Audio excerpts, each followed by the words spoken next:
നമ്മുടെ താടിയുമായി ബന്ധപ്പെട്ട വിഷയമാണ്. അത് ചർച്ചാ വിഷയമാണ്. എല്ലാ കാലഘട്ടത്തിലും ചർച്ചാ വിഷയവും എന്നും പ്രതിസന്ധിയിലും നിൽക്കുന്ന ഒരു വിഷയമാണ്. അത് ഒരു മുസ്ലിം താടി വെക്കുമ്പോഴാണ് ആ പ്രശ്നം വരുന്നത്. അല്ലാത്ത സമയത്ത് ആ പ്രശ്നം വരുന്നില്ല. അപ്പം ഞാൻ ചെറുപ്പകാലത്ത് തന്നെ എൻ്റെ ജ്യേഷ്ഠൻ്റെയൊക്കെ നിർദ്ദേശപ്രകാരം അവർ വെക്കണം എന്നൊക്കെ പറഞ്ഞ് അങ്ങനെയാണ് ഇതിൻ്റെ മഹത്വം മനസ്സിലാക്കിയത്. പല വിഭാഗങ്ങളിലുമൊക്കെ വെച്ചവർ തന്നെ ഒഴിവാക്കുന്ന ഒരു അവസ്ഥയൊക്കെ ഉണ്ടായിട്ടുണ്ട്. എന്നാൽ അത് അള്ളാഹു സുബ്ഹാനഹു വ തആല 24 മണിക്കൂറും പ്രതിഫലം നൽകുന്ന ഒരു മഹത്തായ സുന്നത്താണിത്.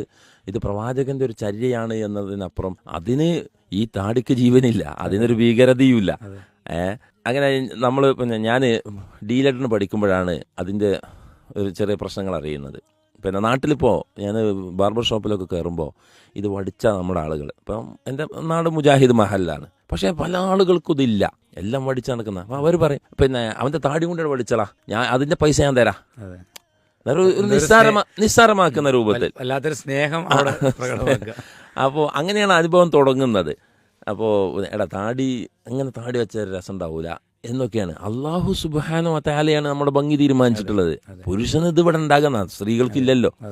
അത് അള്ളാഹു തീരുമാനിച്ച ഭംഗിയാണ്. അത് ഉണ്ടാകുമ്പോഴാണ് പുരുഷന്റെ ഒരു പൗരുഷം ഉണ്ടാകുന്നത്. ഞാൻ ഡീലറിന് പഠിക്കുമ്പോൾ കുറച്ച് വൈകിട്ടാണ് എനിക്ക് അപ്പോയിൻമെന്റ് കിട്ടുന്നത്. അങ്ങനെ ഞാൻ ചെന്നപ്പോൾ കുട്ടികൾ ആരും മിണ്ടുന്നില്ല. കാരണം ഒരു നീണ്ട താടിയുള്ള ആള് ഞാൻ മാത്രമാണ്. 23 വിദ്യാർത്ഥികളുണ്ട്, വിദ്യാർത്ഥിനികൾ. അപ്പോൾ അവര് ഭയങ്കര ഗൗരവത്തിൽ നിൽക്കുന്നത്. അപ്പോൾ ഞാൻ 2 ദിവസം കഴിഞ്ഞപ്പോൾ ചോദിച്ചു, എന്താപ്പോൾ നിങ്ങളെ പേടിയാണെന്നുള്ള രൂപത്തിൽ. അപ്പോൾ ഞാൻ പറഞ്ഞു, എന്താണ് പ്രശ്നം? എൻ്റെ നീണ്ട താടി കണ്ടതാണ് അവർ. അപ്പോൾ ഞാൻ അവരോട് പറഞ്ഞു കൊടുത്തു. അങ്ങനെ ഡീലറിന് രണ്ടാമതുണ്ടായൊരു അനുഭവം എന്ന് പറഞ്ഞാൽ അവിടുന്ന് സ്റ്റഡി ടൂർ പോകുമ്പോൾ എന്നോട് പറഞ്ഞു, പ്രിൻസിപ്പളും ഇവരൊക്കെ പറഞ്ഞു, നിങ്ങൾ താടി ഒന്ന് ചെറുതാക്കണം, അല്ലെങ്കിൽ നിങ്ങളെ കൊണ്ടുപോകാൻ പറ്റില്ല. ഞാൻ പറഞ്ഞു, ഞാൻ പോരുന്നില്ല, എനിക്ക് പോരേണ്ട ആവശ്യമില്ല, നിങ്ങൾക്ക് സ്റ്റഡി ടൂറിൻ്റെ റിപ്പോർട്ട് തരികയല്ലേ വേണ്ടത്, അദ്ദേഹം തന്നോളാം. അല്ല സലാം സാറ് പോരാന്നാ പറ്റില്ല എന്ന് പറഞ്ഞു. അങ്ങനെ ഒരു അധ്യാപകൻ, മുസ്ലിമാണ് അധ്യാപകൻ, അദ്ദേഹം താടി പഠിക്കുന്ന ആളാണ്. അദ്ദേഹം പറഞ്ഞു എന്നോട്, എന്നാലും സലാം നിങ്ങൾ താടി ചെറുതാക്കിക്കളി, കുറച്ചൊക്കെ ഒന്ന് കുറ്റിയാക്കി വെട്ടിയാൽ മതിയല്ലോ. ഞാൻ പറഞ്ഞു, ഇതിമ തൊടൂല, ഇത് അള്ളാഹുവിൻ്റെ റസൂൽ സ്വല്ലല്ലാഹു അലൈഹി വസല്ലം സുന്നത്താക്കിയാണ്. എങ്ങനെയായാലും ഇവരിങ്ങനെ ഇടയ്ക്ക് പറയും. അത് ഞാൻ പറഞ്ഞു, ഞാനില്ല, എനിക്കതിൻ്റെ ആവശ്യമല്ല. അതിൽ ഒരു ദിവസം മീറ്റിംഗ് കൂടി പ്രിൻസിപ്പൾ പറഞ്ഞു, നിങ്ങൾ ഇത് വെട്ടണം. അതിൽ ഞാൻ എന്ത് ചെയ്തു, എന്താണ് താടി, അത് ഇസ്ലാമിൽ എന്താണ് അതിൻ്റെ പ്രതിഫലം എന്നും ഇതിൻ്റെ ഒരു പ്രശ്നമില്ല എന്നും നമ്മളെന്താണ് അള്ളാഹുവിൻ്റെ റസൂലിനെ ധിക്കരിച്ചുകൊണ്ട് നമുക്കൊരു ദുനിയാവിലെ സംഗതി വേണ്ട എന്ന് തീർത്ത് പറഞ്ഞപ്പോൾ അവസാനം അവരെന്നെ കൊണ്ട് ഒരു പ്രശ്നം ഉണ്ടായിട്ടില്ല. ഞാൻ ആ സ്റ്റഡി ടൂർ പൂർണ്ണമായി പങ്കെടുത്തു, ഒരു പ്രശ്നമല്ല. പക്ഷെ നമുക്ക് ഒരാശങ്ക. നേപ്പാളിലേക്ക് പോകുമ്പോൾ നാട്ടുകാർ മുഴുവൻ പറഞ്ഞു, നിങ്ങളിതും കൊണ്ട് പോയാൽ നിങ്ങളെ എവിടെയെങ്കിലും പിടിച്ചിടും. ഞങ്ങൾ സുഖസുന്ദരമായിട്ട് ഞങ്ങളെ എന്താണ് ഇന്ത്യൻ സന്ദർശകർ എന്നുള്ള നിലയ്ക്ക് അവരെ ബഹുമാനിച്ച് അവരുടെ പട്ടാളക്കാരുടെ അവിടുത്തെ കൊട്ടാരത്തിൻ്റെ അടുത്ത് ഞങ്ങളൊക്കെ ഫോട്ടോ എടുത്ത് ഒരു പ്രശ്നമല്ല. ആളുകൾ ആശങ്കപ്പെടുകയാണ്. അത് ആളുകളുടെ ഒരു മനോഭാവമാണ്. അത് തിരുത്തപ്പെടാതെ ഒരു രക്ഷയില്ല. ഇപ്പോൾ സലാം സലാഹി പറഞ്ഞ ഇതേ രീതി ഇപ്പോൾ കഴിഞ്ഞ ആഴ്ചയിൽ ഉത്തരേന്ത്യ പോലെയുള്ള സ്ഥലങ്ങളിൽ ഞങ്ങൾ പോയപ്പോൾ പോകുന്നതിന് മുമ്പ് എൻ്റെ കുടുംബക്കാരും ഇതേ നിർദ്ദേശങ്ങൾ തന്നിരുന്ന ഒരു കാര്യമാണത്. ഈ താടി കൊണ്ടുപോയാൽ പ്രശ്നമാവും. ഞാൻ ഉദ്യോഗത്തിൽ കയറുന്നു, എന്നെ അവിടുത്തെ PTA പ്രസിഡന്റ് വിളിക്കുന്നു, ബിൻ ലാദൻ അഭിസംബോധന ചെയ്യാണ് ഫസ്റ്റ്. എന്നും ബിൻ ലാദൻ അഭിസംബോധന. അത് ഞാൻ ഫസ്റ്റ് എന്നെ പരിചയപ്പെടുത്തുന്ന മീറ്റിങ്ങിൽ ഞാൻ എന്താണ് താടി, ഹൈന്ദവ സഹോദരങ്ങൾ അവരുടെ സന്യാസിമാരെ ആദരിക്കുന്നു, അവർക്ക് താടിയുണ്ട്. ക്രൈസ്തവ സഹോദരങ്ങൾ അവരുടെ അച്ഛന്മാരെ ആദരിക്കുന്നു, അവർക്ക് താടിയുണ്ട്. സിഖുകാർ താടി വെക്കുന്നു, മൻമോഹൻ സിംഗിന് താടിയുണ്ട്, അതൊന്നും പ്രശ്നമില്ല. ശ്രീ രവിശങ്കറിന് താടിയുണ്ട്. പിന്നെ ഒരു മുസ്ലിം താടി വെക്കുമ്പോൾ എന്തെന്ന് ബിൻ ലാദൻ വിളിക്കുന്നു, അത് ശരിയല്ല എന്ന് ഞാൻ അവരെ പഠിപ്പിച്ചു. അതോടുകൂടി അവർ തിരുത്തി.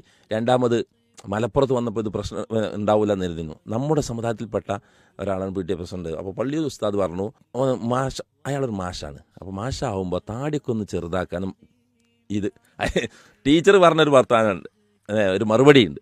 എന്താണോ, വരുന്നവരുടെ ഡ്രസ്സ് നോക്കാനല്ല എന്നെ ഏൽപ്പിച്ചിട്ടുള്ളത്, ഞാൻ ഒന്നും ഇടാതെ വന്നാൽ ഞാൻ പറയാം. അപ്പോൾ നോക്കൂ, നമ്മളാളുകൾക്കാണ് പ്രശ്നം. ഇനി വേറെ സ്ഥലത്ത് ചെന്നപ്പോൾ അവിടെ താടിയുള്ള ഒരാൾ കുറച്ച് പൗരുഷായി പെരുമാറുന്ന ആളായിരുന്നു. അപ്പോൾ അയാളെ കണ്ടിട്ട് എന്നോട് ആരും മിണ്ടുന്നില്ല. ഞാൻ ഇവരോട് സംസാരമൊക്കെ തുടങ്ങി, ഇത് ആ താടിക്കാരനെ പോലെ അല്ലല്ലോ. അപ്പോൾ എന്താണോ, എല്ലാവരും ഇതിലേക്ക് കണക്ട് ചെയ്ത് അങ്ങനെ ഒരു ഭീകര രൂപമാക്കി ഇതിനെ മാറ്റി. എന്നാൽ പ്രവാചകന്റെ സുന്നത്താണ് ഇത്. അതിന് മഹത്തായ പ്രതിഫലമുണ്ട്. എന്നാൽ അതിനെ പിന്നെ ഒരാൾ ഒഴിവാക്കിയാൽ അല്ലെ, വലാക്കി നമറനി റബ്ബി, എൻ്റെ റബ്ബ് എന്നോട് കൽപ്പിച്ചത് താടി വെക്കാനാണ്, താടി നീട്ടി വളർത്താനും മീശ വെട്ടാനുമാണ്. ഇത് അള്ളാഹുവിൻ്റെ കൽപ്പനയാണ്. എന്നാൽ കിസ്ര ചക്രവർത്തിൻ്റെ കൽപ്പന പ്രവാചകൻ പറഞ്ഞത് പിന്നെ താടി എന്താണ്, പിന്നെ അവരുടെ അനുയായികൾ വടിക്കാനാണ് പറഞ്ഞത്. പക്ഷെ റബ്ബിന്റെ കൽപ്പന ഇതാണ്. അതാണ് പ്രവാചകൻ സ്വല്ലല്ലാഹു അലൈഹി വസല്ലം പഠിപ്പിച്ചിട്ടുള്ളത്. നമ്മൾ എന്ത് ചെയ്യണം? ആ സുന്നത്ത് പാലിക്കണം. തീർച്ചയായിട്ടും അത് ഈ പറഞ്ഞ പോലെ നമുക്കൊരു പുണ്യം നേടണം എന്നുള്ള നിലക്ക് തന്നെ നമ്മൾ ചെയ്യണം. പല ആളുകളും ചൂഷണമായിട്ട് താടി ഉപയോഗിക്കാറുണ്ട്. ഇപ്പൊ ഈ പറഞ്ഞ പോലെ ആളുകളുടെ ഒരു മനോഭാവമാണ് ഇതിലൊക്കെ ഉള്ള ഒരു പ്രശ്നമുള്ളത്. മറ്റുള്ള ആളുകൾ വെച്ചാൽ പ്രശ്നമില്ല, നമ്മൾ ആരെങ്കിലും വെക്കുമ്പോൾ മാത്രമാണ് അതൊരു വിഷയമുള്ളത്. ഇത് പരലോകത്ത് കൂലി കിട്ടും, റബ്ബിന്റെ ഉറങ്ങുമ്പോൾ പോലും പ്രതിഫലം മാത്രമല്ല. അതിന് പിന്നെ അത് വടിക്കുക എന്നുള്ളത് പ്രവാചകന്റെ ഒറ്റ ഹദീസിലോ ലോകത്ത് സ്വഹാബത്ത് താരും അത് വടിച്ചിട്ടില്ല. മാത്രമല്ല സലഫുകൾ അത് വലിയ തെറ്റായിട്ട് തന്നെയാണ് താടി വടിക്കുന്നതിനെ അവർ കണ്ടിട്ടുള്ളത്. തീർച്ചയായിട്ടും അത് നല്ലൊരു അനുഭവമാണ്.